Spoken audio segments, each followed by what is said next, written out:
เจริญพรญาติโยมทุกท่านมื้อนี้ได้ถือโอกาสมาถ่ายทอดสู่พวกเราทั้งหลาย ลืมติดไมค์เนาะบอกไปเลยลืมติดไมค์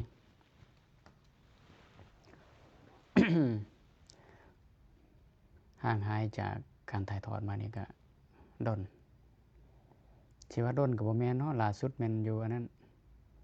อยู่อินโดให้ถ่ายทอดเทื่อนึงมื้อนี้ก็มาทักทายอีก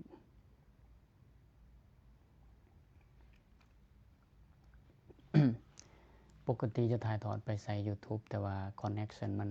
ขาดไปเนาะเจริญพรญาติโยมทุกท่านครูบาอาจารย์ นมัสการครูบาอาจารย์ทุกอาทุกองค์ มื้อนี้ก็ดึกแล้วใกล้จะฮอด9 โมงแล้วเนาะเจริญพรญาติโยมทุกท่านไปเช็คเบิ่งตัวเองสีมันก็โอเคอยู่นมัสการครูบาอาจารย์ทุกอาทุกองค์สีโอเคอยู่ต้องได้กวดเบิ่งเนาะเห็นอยู่ ได้กวดเบิ่ง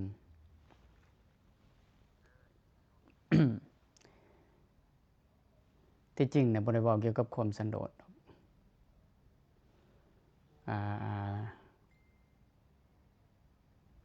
สนทนาต่อไปเด้อ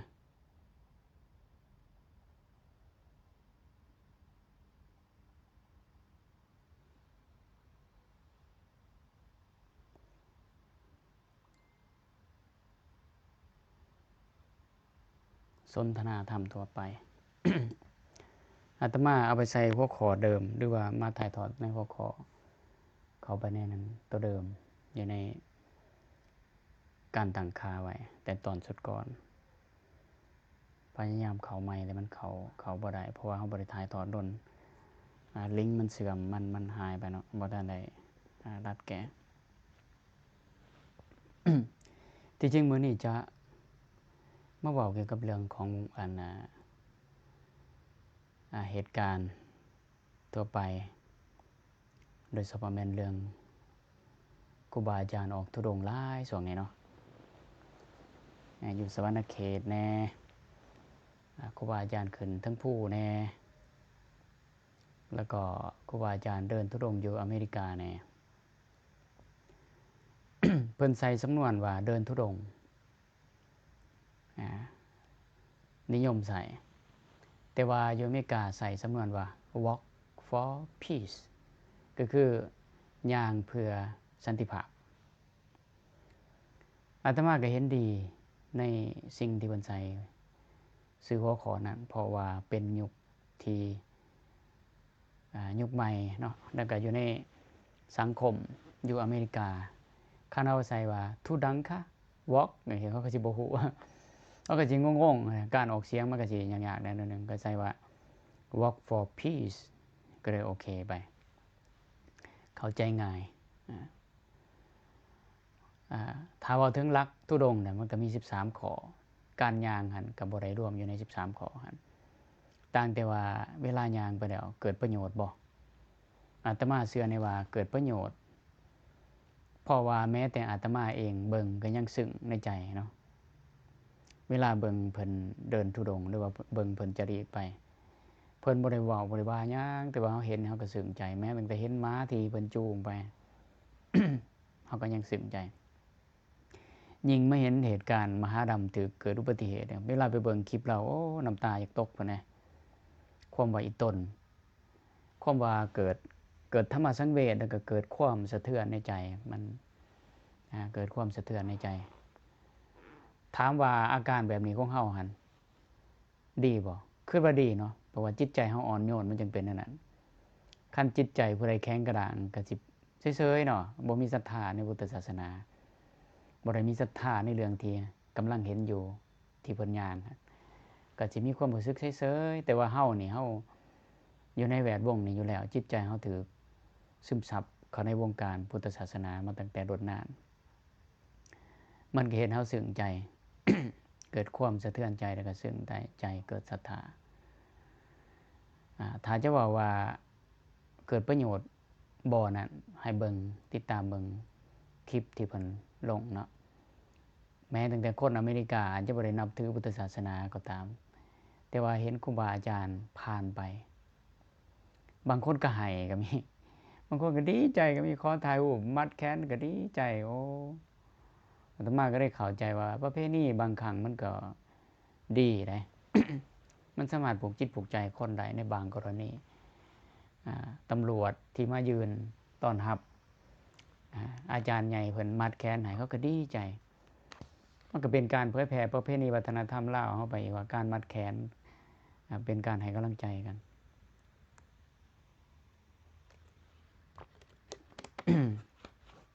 บัดนี้มันก็มีมาอยู่ในมงคลสูตรอีกว่าสมนานันจะทัสนังเอตัมมังคารมุตตมังที่บอกว่าการ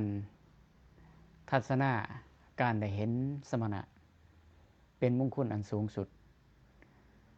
คนอเมริกาในจุดที่เขาเดินทางไปถึงแม้ว่าจักนับถือศาสนาอะไรก็บ่ฮู้แต่เวลาครูบาอาจารย์เพิ่นตั้งแคมป์พักผ่อนเป็นจุดวันใดวันหนึ่ง เขาเจ้าก็มานั่งฟังเทศน์เขาเจ้ามานั่งฟังเทศน์บรรยากาศโอ้บ่ธรรมดาแล้วก็อาจารย์ปัญญากระเพิ่นก็เว้าแบบภาษาง่ายๆภาษาอังกฤษแบบง่ายๆเข้าใจง่ายเนาะเข้าใจง่ายเข้าถึงนอกจากเข้าใจแล้วก็ยังเข้าถึงอีกถือว่าเป็นเรื่องดีเป็นการเผยแผ่พระพุทธศาสนาอยู่ในระดับสากลอาจารย์ก็เคยคิดอยากออกเดินธุดงค์ใกล้ๆผ่านมาถามว่าเคยบ่เคยขึ้นภูเขากล้วยขึ้นภูเขากล้วย7วันนำอาจารย์มหาอุดรเด้ขึ้นภูเก่าปี2017เด้ย่าง แล้วก็เดินธุดงค์จากทางแยกไปทางแยกจากหมู่บ้านเมืองรับแลไปแขวงสนะแขวงอีหยังก็ไสสมบูรณ์นั่นเด้แล้วก็เฮาก็ย่างบางจุดแล้วก็มาลงวังเฮือแล้วก็ย่างจากทานเขื่อนน้ำเงิมไปผู้ค่ำมาเด้ประมาณ2018เคยย่างทั้งผู้ก็เคยย่างขึ้นผู้แน่ย่างถนนก็เคยย่างแล้วเนาะต่างแต่ว่าเฮาบ่ได้ไปเคลื่อนไหวทุกๆปี ถามว่าเคยเข้ากรรมฐานบ่ก็เคยเข้ามาแล้วเคยปฏิบัติกรรมฐานบ่เคยคือกันกับหมู่มาแล้วต่างแต่ว่าเฮาอยู่ใน สภาพแวดล้อมที่ต่างกันซื่อๆคือเฮาอยู่วัดที่บ่แม่นวัดป่าซื่อๆแต่ถ้าเฮาอยากแสวงเนี่ยนะเฮาก็ไปแสวงได้เข้าป่าเข้าไปปฏิบัติธรรมอยู่ในป่าขึ้นผู้ไปอยู่ถ้ำหรือว่าเดินใกล้ๆจังซี่มันก็เป็นการฝึกความอดทนของเฮาเช่นเดียวกันบางคนสิบอกว่าโอ้ยสิไปฝึกหยังไกลกิเลสมันอยู่ในใจเฮานี่เฮาอยู่ไสก็ได้แต่มันจะต่างอยู่ว่าเมื่อเวลาเฮาไปนั่งอยู่ในป่าจิตใจที่เฮามีพื้นฐานแห่งความขี้หยาดอยู่แล้วเมื่อไปอยู่ในสถานที่แห่งนั้นเฮาจะตั้งใจดีที่สุด สาเหตุที่เฮาตั้งใจย้อนว่าเฮาย้านผีแน่สมมุติว่าเฮาย้านสัตว์หายแน่สมมุติว่าบ่ย้านผีแต่ว่าย้านสัตว์หายก็ต้องตั้งใจอีกตั้งใจอยู่ว่าถ้าจิตใจคิดกระลอกกระแลกวอกแวกไปทางอื่นอาจเกิดมีภัยหยังบางอย่างเฮาก็ต้องตั้งใจเจริญภาวนาย้านเทวดาเขาจะเห็นย้านพูดผีปีศาจก็จะเห็นถ้าว่าคิดโรเรมันก็ได้เป็นการตอมสติให้ตั้งมั่นอยู่ในธรรมะของพระพุทธเจ้าจริงถือได้ว่าเมื่อเวลาอยู่ในป่าเมื่อเวลาอยู่ผู้จริงเป็นคนละบรรยากาศ กับเวลาอยู่ในบ้านในเฮือนเฮาอยู่ในเฮือนบางทีเฮานั่งอยู่แต่ว่าใจมันบ่ได้ย้านหยังได้สิ่งที่เฮาควรสู้กับมันกับกิเลสนั่นก็คือสู้กับความขี้ขลาดถามว่าเฮาสิมันส่ำใดในการฝึกอยู่เฮือนแต่เวลาไปอยู่ป่าเนี่ยธรรมชาติก็เอื้ออำนวยคลื่นพลังงานแห่งธรรมชาติก็เอื้ออำนวยความเงียบสงบขนมต้นญาโยมผู้ใดเคยศึกษาเรื่องพลังลมปาน ที่เป็นระบบการฝึกแบบprana meditation คือการฝึกสมาธิแบบพลังลมปราณเราจะเห็นว่าการย่างตีนเป่าเหยียบตามพื้นดินโงนหินในป่าหรือแม้แต่การไปนั่งอยู่ใต้ต้นไม้หรือการเอามือไปสัมผัสกับต้นไม้หรือไปกอดต้นไม้เขาจะได้พลังงานบางอย่างหรือแม้แต่ว่านักวิทยาศาสตร์เขาค้นพบว่าอยู่ในป่าอยู่ในต้นไม้มันปล่อยคลื่นพลังงานไฟฟ้าออกมามันปล่อยคลื่นพลังงานออกมาแสดงว่าเมื่อเวลาเขาย่างอยู่ในป่าเนี่ยเขาจะได้พลังงานบางอย่างคนยุคใหม่เขาจะมีคำศัพท์บัญญัติขึ้นมาว่าการอาบป่าเขาเรียกว่า forest therapy ก็คือการอาบป่ามันจะมีนักกายบำบัดจิตบำบัดเขาเขียนปุ่มคู่มือในการบำบัดตนเองสำหรับบุคคลที่มีความตึงเครียดในหน้าที่เวียกงานต่างๆอยู่ในบ้าน ก็จริงบอกว่าอย่างหน่อยทิศหนึ่งให้มีโอกาสย่างเข้าป่า3 เทื่อหรือว่า3 มื้อ3 เทื่อเพื่อไปปรับปรุงคลื่นพลังงานในร่างกายของเขาเพราะว่าร่างกายของเขาจะได้รับซึมซับคลื่นพลังงานบางอย่างจากป่าลดพรการเป็นมะเร็งอย่างเขาเว้าลดพรความตึงเครียดเป็นการสร้างพลังงานชีวิตของเขาฉะนั้นเมื่อเวลาเราเห็นผู้ใดผู้หนึ่งครูบาอาจารย์ก็ดีนำผ้าออกตนญาติโยมเขาไปผู้พาประดงไปฝึกกรรมฐานก็ดีนะนี่อย่าคิดว่าเป็นเรื่องงมง่ายเนาะแม้แต่องค์สมเด็จพระสัมมาสัมพุทธเจ้าเฮาเพิ่นก็ยังออกบำเพ็ญเพียรอยู่ในป่าตรัสรู้อยู่ในป่าแสดงว่าเพิ่นรู้มาก่อนแล้วรู้มาก่อนแล้วถึงผลประโยชน์ของการอยู่ป่าฉะนั้น เมื่อเวลาเห็นครูบาอาจารย์เขาป่าบ่ไปฝึกจิตตภาวนาอยู่ในป่าอย่าสิพากันเข้าใจผิดว่าโอ้เพิ่นไปเอาเลขบ่ใช่เพิ่นไปเอาเลขบ่นอเพราะว่าเกี่ยมแต่สิขอเลขก็มีได้บ่แม่นป่ามันเป็นบ่อนสงบพระพุทธเจ้าก็ยังบอกภิกษุทั้งหลายว่าภิกษุทั้งหลายท่านทั้งหลายจงไปสู่ป่าอารัญญคโตวาลุกขมูลคโตวาอาคาระสุญญาคารคโตวาภิกษุทั้งหลายท่านทั้งหลายจงไปสู่ป่าไปสู่เฮือนบางไปสู่เหงาไม้หลังจากนั้นเพิ่นก็บอกว่าตั้งกายให้ตรงเวลานั้นก็นั่งกูมันนั่งลงนั่งกูมันนั่งหมายถึงนั่งคัตถมาลำลงสติให้มันมีสติกำหนดรู้อารมณ์อยู่เฉพาะหน้าหายใจเข้าหูหายใจออกหูนั่นคือการฝึกสติการฝึกสมาธิ การฝึกสติการฝึกสมาธิในลักษณะแบบนั้นแล้วก็เป็นที่มาของคำว่าพระพุทธเจ้าก็สอนเรื่องสมาธิมันจะมีโยมบางคนบางทานออกมาเผยแผ่ออกมาสอนว่าพระพุทธเจ้าบ่ได้สอนบ่ได้บอกสอนการฝึกสมาธิบางคนว่าแต่เราไปเห็นอยู่ในสมาธิสูตรบ่ในเรื่องรายละเอียดต่างๆมันมีไว้เบิดก่อนที่จะบรรลุปฐมฌานทุติยฌานตติยฌานก็ต้องผ่านสมาธิอารมณ์ของฌานนี่เกิดจากการฝึกสมาธิแต่อารมณ์ของญาณเกิดจากการฝึกวิปัสสนามันจะมีฌานกับญาณแต่ว่า ระหว่างวิปัสสนาก็ดีสมถกรรมฐานก็ดีนี่แยกจากกันบ่ได้บางคนบอกว่าโอ้เห็นครูบาอาจารย์เพิ่นสอนเรื่องพุทโธก็ดีภาวนาก็ดีบริกรรมก็ดีอย่าสิไปฝึกมันเป็นการบริกรรมเป็นสมถะบ่เป็นเหตุให้เกิดการบรรลุธรรมก็ว่ากันไปบางคนพระพุทธเจ้าสอนให้เอาวิปัสสนามันจังรู้แจ้งมาก็ว่ากันไปที่จริงเราเวลาเฮานั่งสมาธินะนั่งไปมันเกิดซ่านเกิดอีหยังต่างๆมันจิตมันทุนเทียงไปแล้วโดนๆไปแล้วเนาะ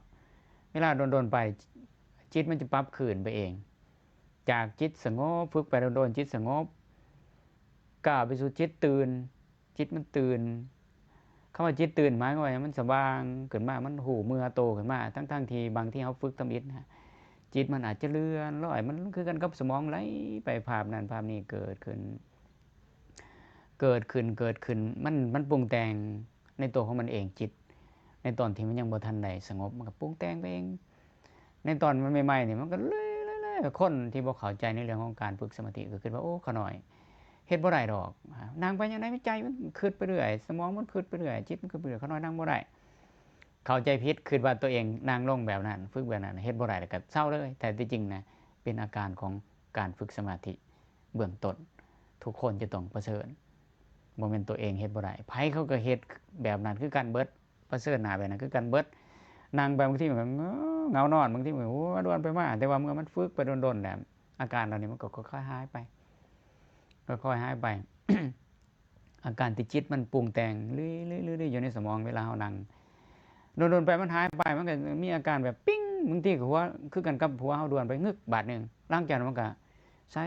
จิตเฮาก็อยู่กับหน้าผากนี่จิตอยู่กับหน้ากับตัวอยู่สั่นจึ้งอยู่สั่นอาการแบบนั้นคือเอิ้นว่าอาการสติ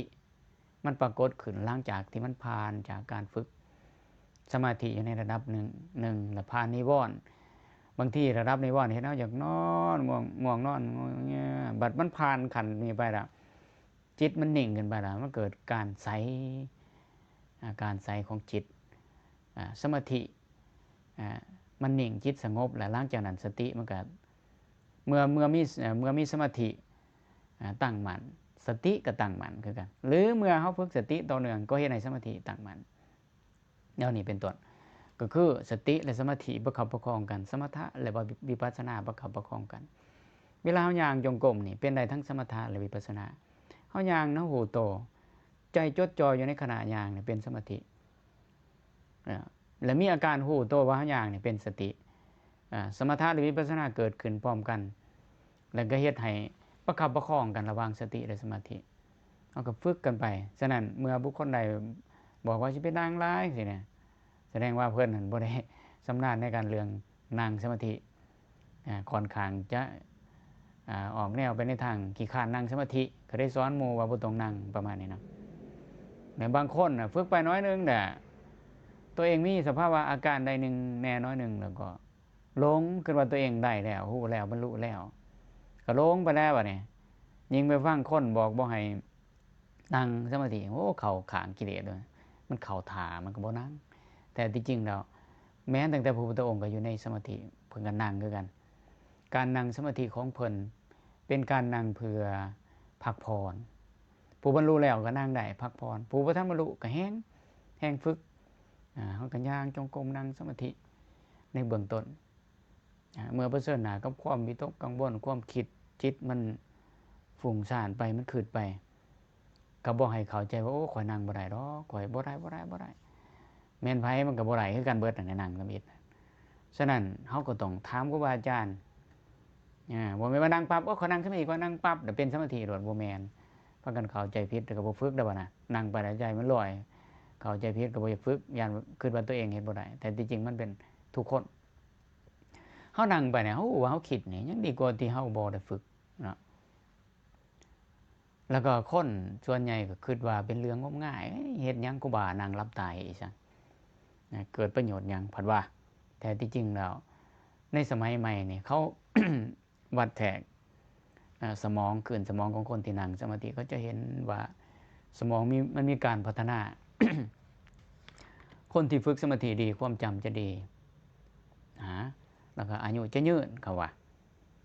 ความจำดีอายุยืนแล้วก็สามารถฝึกซองเบิ่งระบบขึ้นสมองได้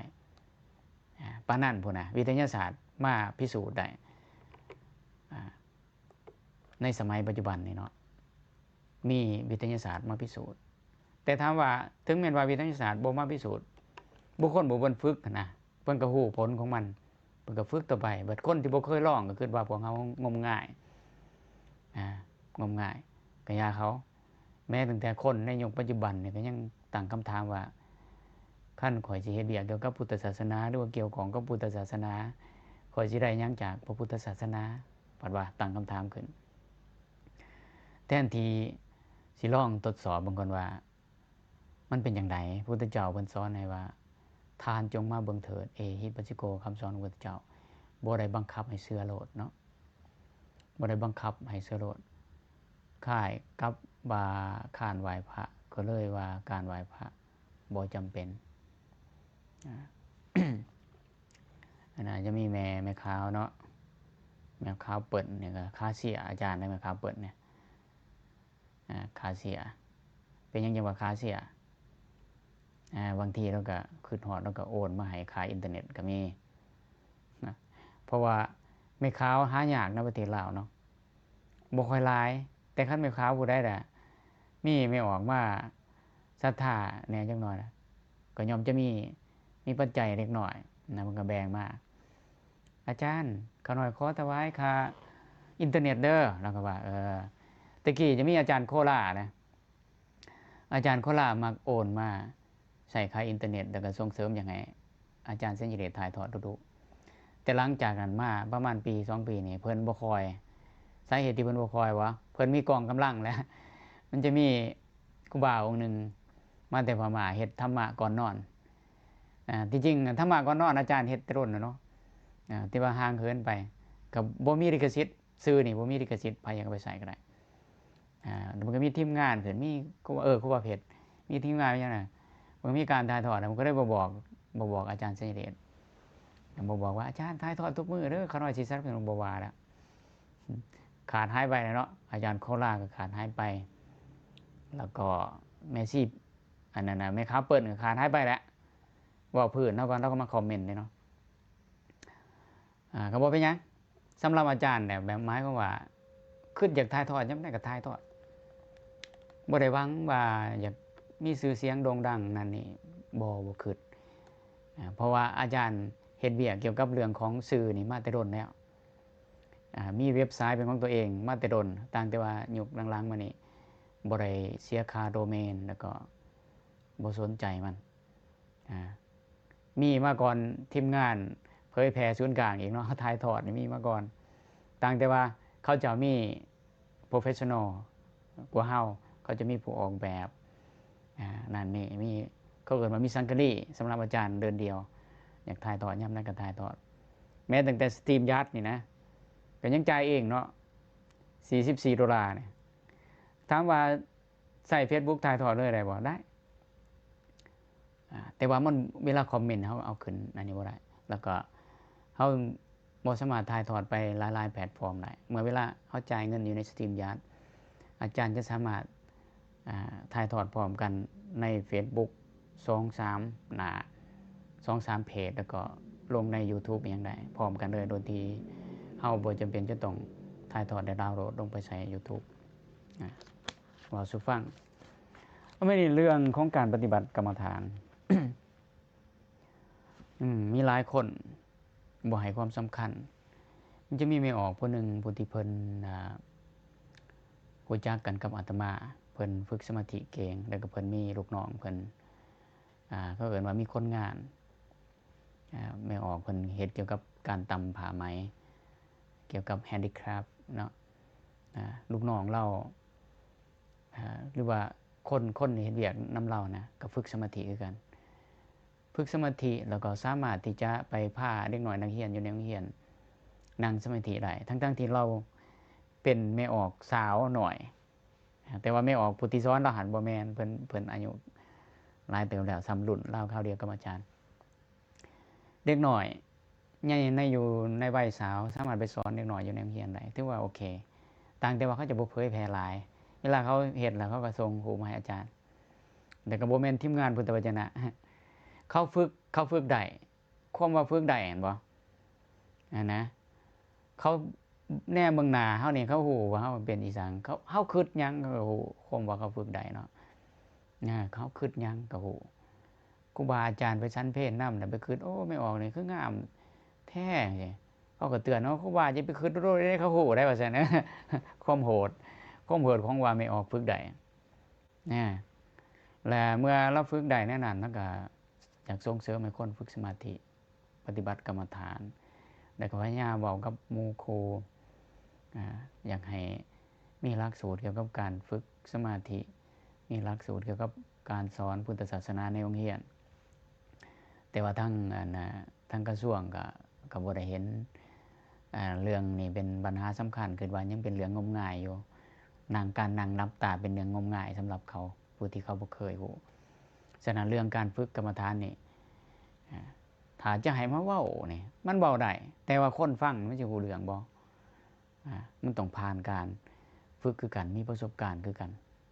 จึงฮู้ได้เมื่อเวลาเฮาไปอยู่ในสำนักกรรมฐานเฮาฝึกไปอยู่ในขันธ์ใดขันธ์หนึ่งแล้วเฮาไปถามครูบาอาจารย์ในเรื่องที่เฮามีประสบการณ์เฮาพบเฮาพอในเวลาปฏิบัติเพิ่นก็ยังเว้าสู่เฮาฟังแต่ถ้าเฮาบ่ได้ประสบการณ์หยังบ่ได้ฮู้หยังเพิ่นก็บ่เว้าสู่เฮาฟังเป็นแนวนั้นแต่ว่าในปัจจุบันเนี่ยมันจะมีพระหลายๆองค์อยู่ออกมาเทศน์เกี่ยวกับหลักปฏิบัตินั่งสมาธิเป็นจังได๋เข้าฌานจังได๋นั่นนี่เบิ่งจังนึงก็เสี่ยงอยู่เนาะเสี่ยงอยู่ว่ามันอาจจะผิดวินัยหยังบางอย่างแต่เฮาก็ต้องพยายามระวังตัวในการที่จะเว้าเรื่องนี้นะครับระวังตัวเพราะว่าญาณมันผิดในการศีลในการที่เกี่ยวของกับหลักอุตริมนุสธรรมฉะนั้นการเว้าธรรมะทั่วไปจึงเป็นเรื่องที่แบบพื้นๆทั่วไปธรรมะขั้นสูงธรรมะเกี่ยวกับการปฏิบัติจะมักเห็นอยู่ในสำนักปฏิบัติกรรมฐานในเวลาเขาเข้าไปปฏิบัติกรรมฐานตัวอย่างเช่นครูอาจารย์ผู้ใหญ่ผู้ที่เพิ่นเทศน์ทั่วๆไปนี่เกี่ยวเวียนกับท่านศีลอยู่นี่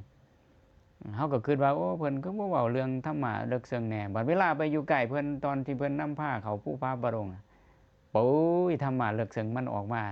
หลักปฏิบัติมันออกมามันอยู่หั่นแหละอยู่ในภูผาพุ่นน่ะมันขึ้นกับสถานการณ์เองเวลาจะกล่าวธรรมฉะนั้นเรื่องมื้อนี้ที่อาจารย์มากล่าวนั่นก็คือเรื่องอนุโมทนากับครูบาอาจารย์ที่เพิ่นเดินจริธุดงค์แต่ว่าบางครั้งเฮาคิดว่าโอ้สิย่างเฮ็ดสิซังย่างก็ไปย่างอยู่ในถนนโอ้ย่างอยู่ภูผาป่าดงแต่เห็นแล้วมันก็เกิดการเกิดเป็นแรงบันดาลใจเกิดเป็นธรรมสังเวชเกิดเป็นการเห็นที่อุดมเป็นมงคลการเห็นสมณะหลายๆองค์เดินธุดงค์จาริกไปเป็นมงคลอย่างยิ่งแล้วก็มีข้อสำคัญอีกอย่างหนึ่งสำหรับพระสงฆ์ที่จะออกธุดงค์ครูบาอาจารย์ผู้เพิ่นมีประสบการณ์ดีๆเพิ่นจะให้จัดเข้าปริวาสก่อนพระสงฆ์เนี่ยเขาปริวาสกรรมเขาปริวาสกรรมแม่นหยังหมายความว่าเป็นการสมหศีลของตนเองสมหศีลแนวใดศีลบางข้อที่เป็นครุกาบัตก็คืออาบัติหนักที่เป็นสังฆาทิเศษนะอาจจะเป็นการปิดกั้นมรรคผลนิพพานบางอย่างหรือเป็นการเสี่ยงที่จะเกิดภัยต่างๆเวลาเข้าป่าคันศีลขาดศีลทะลุศีลด่างศีลผ่อยอยู่ในจุดใดจุดหนึ่งโดยเฉพาะแม่นอาบัติหนักเฮาอาจจะเสี่ยงต่อสัตว์หายมาทำลายก็บ่มนุษย์มาทำลายบ่เกิดความวิปริตวิปลาสอีหยังบางอย่างเกิดภัยอันตรายบางอย่างเพิ่นจริงมีวิธีว่าภิกษุก่อนจะออกไปจำศีลอยู่ในลุกขมูลก็คือเป็นนั่งสมาธิอยู่ภายใต้เงาต้นไม้ก็ดีหรือว่าเขาป่าก็ดีออกธุดงค์ไปในเขตทุรกันดารที่มันเสี่ยงเป็นเขตที่มันศักดิ์สิทธิ์อย่างต่างๆลึกลับเพิ่นจริงให้พระสงฆ์อยู่ปริวาสกรรมบุคคลหรือว่าพระสงฆ์องค์เจ้าที่ต้องอาบัติสังฆาทิเศษ13ข้อนะเพิ่นก็ให้อยู่ขั้นอยู่ปริวาสกรรมแบบบุหานแบบปฏิบัติแบบบุหานก็จะมีลักษณะแบบเข้าปริวาส10วันเข้าปริวาส10วันนี่ก็คืออยู่ปริวาส3วันเข้ากรรม3วันหลังจากนั้นขึ้นมานัด6ราตรีแล้วก็อัปพานกรรมออกใส่ได้เฉพาะครูบาอาจารย์ที่ลงไหว้พระสวดมนต์และแสดงอาบัติทุกมื้อคำว่าแสดงอาบัติทุกมื้อนี่หมายความว่าบ่ปกปิดอาบัติสมมุติว่าต้องอาบัติข้อใดข้อหนึ่งในมื้อนั้นเวลาลงไหว้พระเพิ่นก็แสดงอาบัติคำแสดงอาบัติมันจะมีเว้ารวมเนาะสภาครุราหุกาทั้งครุและทั้งละหุอาบัติที่เป็นอาบัติหนักก็ดีอาบัติที่เป็นอาบัติเบาก็ดีเขาน้อยขอมาแสดงต่อครูอาจารย์ต่อๆกันก็แสดงว่ามื้อนั้นบ่ได้ปกปิดซึ่งว่าต้องมื้อนั้นในข้อใดข้อหนึ่งก็บ่ได้ปกปิดคันบ่ได้ปกปิดแล้วเวลาไปอยู่ปริวาสกรรมอยู่3คืนที่จริงอยู่คืนเดียวก็ได้เพราะว่าบ่ได้ปกปิดแล้วก็ขึ้นมานัด6ราตรีแต่ว่าเพิ่นเฮ็ดตามประเพณี อยู่ปฏิบัติ3วันขึ้นมานัด6ราตรีหลังจากนั้นก็ออกอภานใส่ได้เฉพาะครูบาที่บ่ได้ปกปิดอาบัติคือตองอาบัติแล้วก็แสดงอาบัติตอนนั้นในมื้อนั้นการเขาปฏิบัติกรรมแบบประเพณีอยู่ในหีบ12จึงใส่ได้เฉพาะตัวนี้แต่ว่าบังเอิญต้องอาบัติสังฆาทิเศษแต่ว่าบ่ลงไหว้พระสวดมนต์บ่ได้แสดงอาบัตินำไผผ่านไป20วันจังซั่นเนาะจังผ่านไป15วันจังไปลงอุโปแล้วก็แสดงอาบัติเทื่อนึงแสดงว่าครูบาองค์นั้นนะไปเข้าปฏิบัติในงานที่เขาจัดแบบประเพณีบ่ได้เพราะจะปกปิดอาบัติมาตั้ง15มื้อแล้วจะไปเข้าปฏิบัติแต่3วันถือว่าเป็นโมฆะใส่บ่ได้จะต้องจื้อมือของเจ้าที่เจ้าต้องอาบัติและปกปิดกรณีแบบ20วันจึงเป็นแสดงอาบัตินโมจะต้องไปเข้าปฏิบัติ20วันบวกมานัดอีก6ราตรีเป็น26วันจริงออกกรรมจริงเฮ็ดให้ศีลบริสุทธิ์อันนี้ฉะนั้นเรื่องของการอยู่ปฏิบัติกรรมแล้วก็ออกธุดงค์จึงเกี่ยวของกันอาจารย์จรัญเพิ่นที่นำพาพระสงฆ์เดินธุดงค์อินเดียในป่านั้นเพิ่นจริงจัดทุกปีแล้วก็ให้พระสงฆ์เข้าปฏิบัติก่อนจริงคอยออกเดินธุดงค์เพื่อป้องกันภัยพิบัติต่างๆเพื่อความบริสุทธิ์แห่งศีลเพื่อการบ่เป็นอุปสรรคในการประพฤติปฏิบัติธรรมและเพื่อความปลอดภัยของตนเองและเพื่อเป็นเนื้อหน้าบุญที่ดีของญาติโยมเมื่อเวลาญาติโยมเห็นพระปฏิบัติธรรมธุดงค์กรรมฐานแล้วเขามากราบมาไหว้เขาก็ได้บุญดีๆเฮาก็บ่เป็นกรรมเพราะว่าเฮามีศีลบริสุทธิ์ในตอนนั้นก็บอกเกี่ยวโยงกันหลายเรื่องเนาะฉะนั้นการเดินธุดงค์หรือการเดินจาริกแสวงบุญจึงเป็นผลดีเฮ็ดให้โยมเกิดมีความศรัทธาและเห็นครูบาอาจารย์หลายๆองค์ก็เป็นสิริมงคลแม้ตั้งแต่คนอเมริกาย่างเข้าย่างผ่านไปพระสงฆ์ย่างผ่านไปยังพากันมาเอาน้ำมาถวายมากราบมาไหว้มาขอให้ครูบามัดแขนมาขอถ่ายรูปโอ้เห็นแล้วสุดยอดก็ขออนุโมทนาบุญนำครูบาอาจารย์ที่กำลังจาริกอยู่อเมริกา Walk for Peace และขอให้อาจารย์มหาดำสวงเศร้าไว้เพิ่นมีแผนว่าหลังจากที่เพิ่นสวงเศร้าแล้วเพิ่นคงจะทันไปย่างต่ออีกอยู่วอชิงตันดีซีเพราะว่ามันใส่เวลา100ปลายกว่าวันเนาะใส่เวลา100ปลายวันแสดงว่า 2-3 เดือนเราเศร้าเจ็บขานะเราต้องได้ไปย่างต่ออีกก็ขออนุโมทนาบุญนำอาจารย์มหาดำแต่ขอให้ทุกท่านที่เขามาเบิ่งอาจารย์ถ่ายทอดนี่มีแต่ความสุขความเจริญแม่ซี่เพิ่นว่าจังไดนี่แม่ขาวเปิดไว้อนุโมทนาบุญนำอาจารย์เทศธรรมะเผยแผ่บาซั่นมื้อนี้ครูว่าพุทธสอนเป็นจังไดนี่เอาว่าไปแล้วก็ผู้ใดแน่เนาะบ่ค่อยมีไผมาคอมเมนต์อาจารย์ดอกเพราะว่าเขาย้านอาจารย์เนาะ1ย้านอาจารย์ตอบแห้งๆ2ย้านอาจารย์บ่มีความรู้ในการตอบ3บ่ค่อยศรัทธาปานใดบ่เป็นหยังอาจารย์บ่ได้คิดหยังหลายอยากมาเทศก็มาเทศอยากมาเผยแผ่ก็มาเผยแผ่บ่อยากเผยแผ่ก็นั่งซื่อๆอ่านหนังสือ ที่จริงแต่ควรจะถ่ายทอดเป็นกิจลักษณะทุกมื้อมันจึงสิมี FC หลายเนาะคันผู้ใดต้องการอยากให้อาจารย์มาถ่ายทอดเรื่อยๆก็บอกแน่เด้อบอกแน่แต่ว่าคันบ่อยากเห็นหน้าอาจารย์ก็บอกแน่คือกันอีกเนาะสำหรับมื้อนี้คงจะยุติการถ่ายทอดไว้เพียงส่ำนี้เขาหน่อยกำลังเฮ็ดดุษฎีนิพนธ์เกี่ยวกับการส่งเสริมการพัฒนาจิตของเยาวชนนักเรียนอาจารย์พุทธสอนอาจารย์พุทธสอนอยู่เพิ่นศึกษาอยู่อันนั้นมมรเนาะปริญญาเอกบอกเขาหน่อยสุดยอดเฮาสามารถเอาข้อมูลอยู่ในโครงการของเมตธรรมแน่เมตธรรมเพิ่นเวลาเพิ่นลงสอนโรงเรียนแต่ละแห่งนะครับหน่อยเพิ่นจะเว้าธรรมะนำแน่ก็พาเขาเจ้านั่งสมาธิแน่เนาะอยู่บ้านเฮามันจะมีโครงการของการอบรมเยาวชนในโครงการของแม่ปานี่เนาะพุทธวจนะแน่และของอาจารย์ใหญ่อธิปไตยไมตรีจิตโครงการเมตธรรมแน่แล้วก็มีบรรดาโครงการบวชเนรต่างๆนี่เฮาสามารถเอาโยงใส่กันได้แล้วก็มีทีมงานของแม่ออกกงท่องเนาะบอกตามความจริงแม่ออกกงท่อง ที่ว่าเพิ่นมีเด็กน้อยไปเฮ็ดเวียกนำเพิ่นอยู่ในอันน่ะตำผ้าไหมเพิ่นน่ะเขานั่งสมาธิเขาก็ลงไปนำพาเด็กน้อยฝึกสมาธิอยู่เฮือนอยู่โรงเรียนแล้วก็แต่ละมื้อเวลาเขาเจ้าจะเฮ็ดเวียกอยู่เฮือนเขาเจ้าอยู่บริษัทเขาเจ้าเขาจะพากันนั่งสมาธิไหว้พระสวดมนต์และเพิ่นก็ปรารถนาขาน้อยไว้ตลอดว่าถ้าอยากไปนั่งสมาธิอยู่ในสวนอยู่เฮือนเพิ่นเข้าไปในสวนเฮือนเรานี่โอ้สำวัดเลยเนาะอยู่ทั้งหน้าเฮือนนี่เป็นเฮือนแต่ว่าแลบก็ไปหลังเฮือนอ๋อมีต้นพร้าวมีธงหญ้ามีคลองน้ำเพิ่นไปปลุกห้องน้ำไว้เรียบร้อยเพิ่นบอกปรารถนาไว้ว่าอาจารย์จะไปยามใดก็ได้เพื่อปีกวิเวกแล้วเพิ่นจะอุปถัมภ์แต่ที่แน่ๆคือทุกๆเดือน2เพิ่นนิมนต์ให้ไปปรากฏอันนี้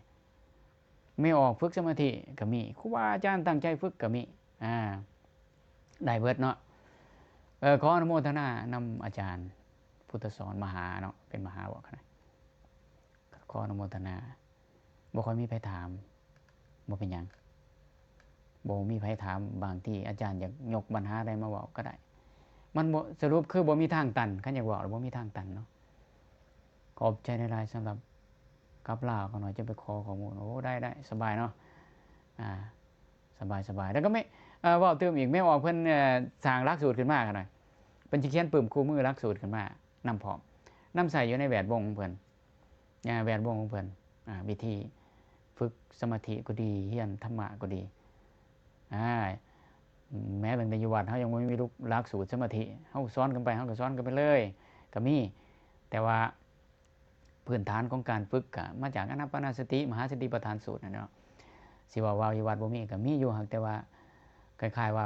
มันของกินกับข้าวเฮาอยู่แล้วว่าซั่นซะเฮาก็ได้บ่ถือว่าเป็นหลักสูตรเพราะว่าเราอยากสอนเฮาก็สอนมันมาออกมาจากความรู้สมองเฮาประสบการณ์เฮาโลดนะส่วนเขาน่ะ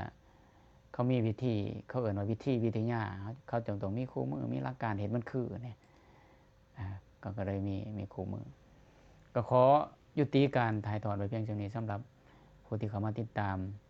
มาเบิ่งย้อนหลังก็ดีหรือว่ากำลังเบิ่งก็ดีก็ให้มีแต่ความสุขความเจริญอย่างให้เว้าหยังอย่างให้โอ้ร่มหยังเกี่ยวกับธรรมะสามารถส่งข้อความมาส่วนตัวได้ถ้าอาจารย์เห็นข้อความหรือว่าหัวข้อที่ควรจะเว้าอาจารย์ควรจะเว้ามาเผยแผ่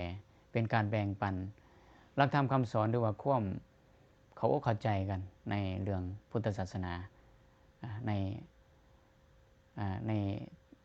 บ้านเฮาก็ดีหรือว่าโดยทั่วไปก็ดีที่จริงฐานข้อมูลทางพุทธศาสนาคำสอนของพุทธศาสนามีบ่อึดบ่ได้เจาะจงว่าอยู่ในวัดนั้นจึงมีวัดนี้จึงมีมันมีบ่อึดมีอยู่ในอินเทอร์เน็ตมีอยู่ทั่วโลกเนาะต่างแต่ว่าความรู้ในทฤษฎีก็อย่างนึงความรู้ภาคปฏิบัติก็อย่างนึงบางที่บางคนก็เว้าตามปึ๊บบางคนก็เว้าตามประสบการณ์แต่ว่าประสบการณ์ใดๆก็ตามถ้าเว้านอกเหนือไปจากหลักของความเป็นแต่หลักปฏิจจสมุปบาทอริยสัจ4อริยมรรคมีองค์8ประสบการณ์อันนั้นก็เป็นประสบการณ์ที่บ่ถูกต้องตามหลักธรรมของพระองค์แต่ถ้าเมื่อเวลาเว้าไปแล้วมันนอนอยู่ในหลักของศีลสมาธิปัญญากฎเกณฑ์แห่งความเป็นแต่หลักอริยมรรคมีองค์8หรือว่าเว้าไปเพื่อให้เกิดการลดตัณหาราคะหรือว่านำไปสู่การเข้าใจในหลักธรรมคำสอนนำไปสู่การส่งเสริมทางกุศลก็ถือว่าเป็นการเผยแผ่เป็นการเว้าธรรมะที่ถูกต้องแต่ถ้าเมื่อเว้าไปเผยแผ่ไปได้เฮ็ดให้จิตเป็นกุศลอกุศลหลายกว่านำไปสู่ความเสื่อมนำไปสู่ความหลงผิดถือว่านั่นบ่แม่นหลักธรรมของพระองค์เฮาต้องไปฮู้การเปรียบเทียบในหลักพระธรรมวินัยตื่มอีกเนาะเขาหน่อยขอเจริญพรของตนญาติโยมขอนมัสการครูบาอาจารย์ขอให้ทุกท่านนอนหลับฝันดีสำหรับวันนี้สวัสดี